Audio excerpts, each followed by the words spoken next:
Well, I come from a family of, people know who my father is, and my father's Deepak Chopra, and the whole world knows him as a teacher. I grew up, reading the stories of Durga, who rides around on a tiger, and the ferocity of the tiger is embodied through her as well. And that connection between animals in general and the divine sort of beings, it's all one. So tapping the spiritual and mythological traditions of our ancestry, there's tremendous wisdom of how connected we are to our environments, how connected we are to every single being on this planet. My parents being from India, the tiger is such a symbol there, and it's such a proud part of that country and the history and tradition. There is one experience that I have to say is etched in my mind in a way that I probably won't even be able to describe that well. I remember the very first time I actually went on a safari, one of the tigers started walking up to the car, and I was young, and I remember I locked eyes with him, and I immediately felt, oh my God, I have to put up my window, and what if, what if? And I didn't.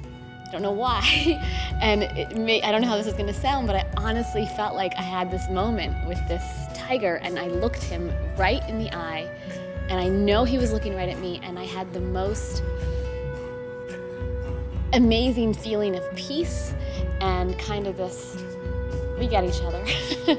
We're on the same page. It's the best example that I've had in my life of a moment that is equally scary, yet otherworldly. I was in Africa for the month of August in 2010. We did get to spend a bit of time on the Kenyan Reserve, which is where I had my first contact with indigenous African lions and cheetahs. Being that close to a wild cat was kind of a life-changing experience for sure for me. I think there's a lot we can learn from the animals. They're instinctive. They don't take themselves too seriously. They're very trusting. They're devoted. They're loyal. These are spiritual qualities. They have the most special spirit, the way that they all interact with each other, the way that they interact with us, and the way that I feel like they've been able to do their own thing without too much of our kind of influence until recently. By 2022, I think 12 years from now, wildcats in their natural habitats could be all but extinct. And that's a tragedy. When I hear that they might be extinct because of things that we can actually control, that's what makes me crazy. It's unacceptable. Where big cats are indigenous, you can judge an entire ecosystem based on the health of the big cat populations. And now that we have more big cats in captivity than we do in the wild, we have a serious problem. The loss in terms of what it would do to our ecosystem and our food and water supply is disastrous. Animals, or the ecosystem, is just another expression of ourselves. In India, we have a saying, I am the universe, and I think you can take that very literally. The air is my breath, the rivers are my circulation, the earth is my body.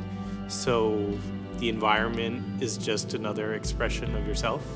It's the tangled hierarchy of all things. And yes, the devastation of the ecosystem, while seemingly some alien sort of thing, has a very direct effect on us. And the depletion of the ozone, it affects our health.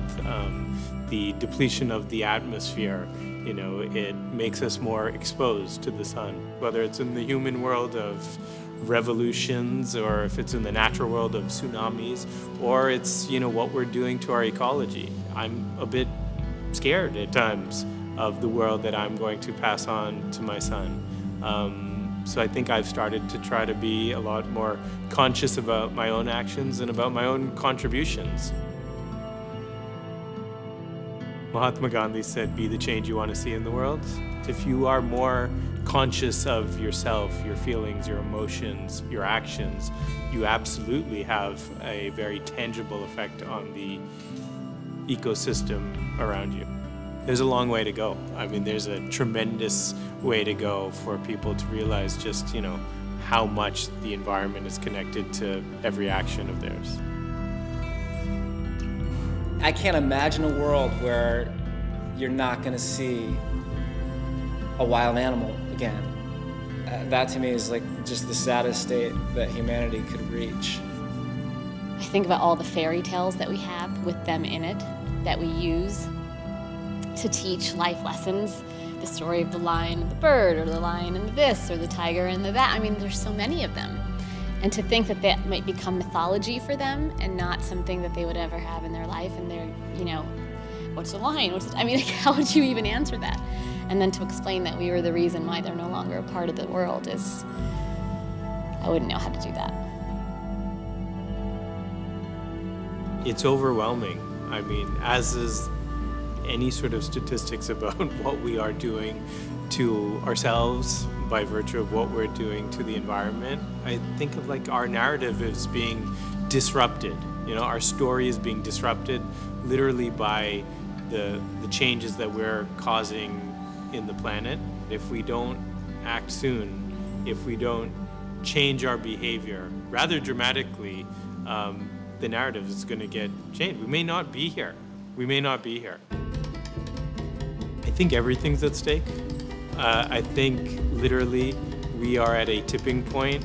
The human species is capable of amazing things. The art, the poetry, the music, what beauty we are really capable of creating. It would be a shame to throw it all away because of indifference, because of ignorance, because of laziness. This is the age of technology. The discoveries that we have made in the last 25 years are unprecedented, and the growth of technology has been more rapid than at any time in the history of human civilization. I think we have a choice what to do with that technology, to take it further into the world of violence, industry, pollution, ecological devastation, social injustice, or we can take this incredible technology of social networking, of the ability to spread our message, the ability to reach critical mass, and we can cause a shift in collective consciousness, and we can all collectively play a part in the resurrection of the ecosystem.